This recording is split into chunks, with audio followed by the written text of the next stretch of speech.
For most of history, spirituality and religion were seen as distinct from one another, but still inseparable.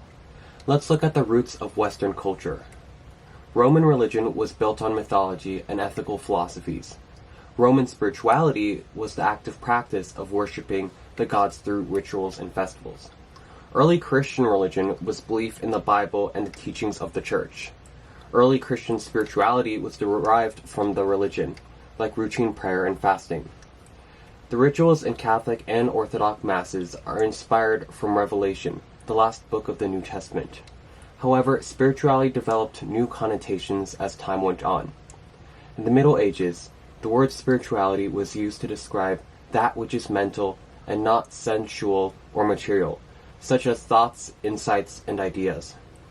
Spirituality was used to describe the difference between the clergy and the lay. Spirituality was also used to describe mystic practice, like experiencing union with God or a higher power. In every society, the definition and common understanding of spirituality is in relation to the society's religion. I merely scratched the surface of what spirituality and religion mean now and what they meant in the past. The definition of both terms is extremely malleable and changed rapidly with social change.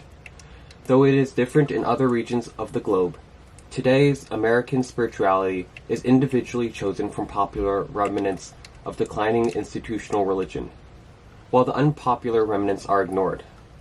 There are two really strong examples of this concept. From Christianity, nuns typically accept Jesus as a spiritual teacher of love, kindness, forgiveness, and redemption, while avoiding concepts of divine judgment and hell. From Hinduism, nuns typically accept yoga, mindfulness, chakra energy, and karma. Generally, sacrificing personal pleasure, the notion that one's religion is right over the other, commitment to difficult rituals, and strict moral codes are avoided by nuns, also known as the religiously unaffiliated, when they look at religion. Spirituality, also known as mysticism in this context, can be practiced with or without religion. Institutional religious laws that are based on wisdom and good advice persist over many generations.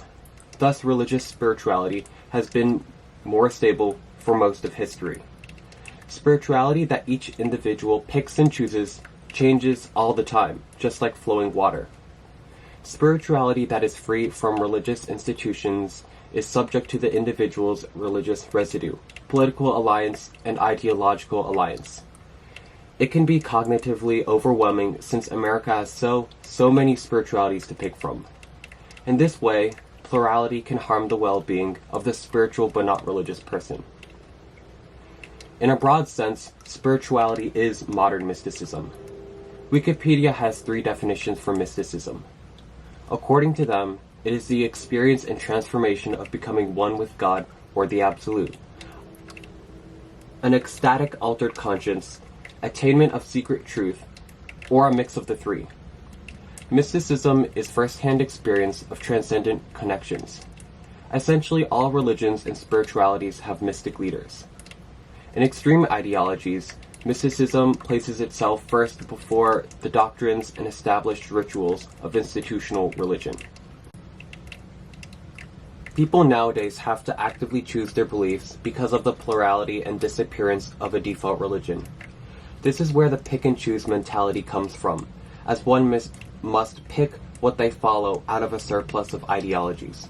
So how do people pick and choose spiritual religious practices? The metric to go off of is personal experience. The American spiritual journey is a dynamic between personal experience, trying new practices, and recognizing your spiritual desires, emotions, fears, and other concepts that deal with your personal outlook of reality.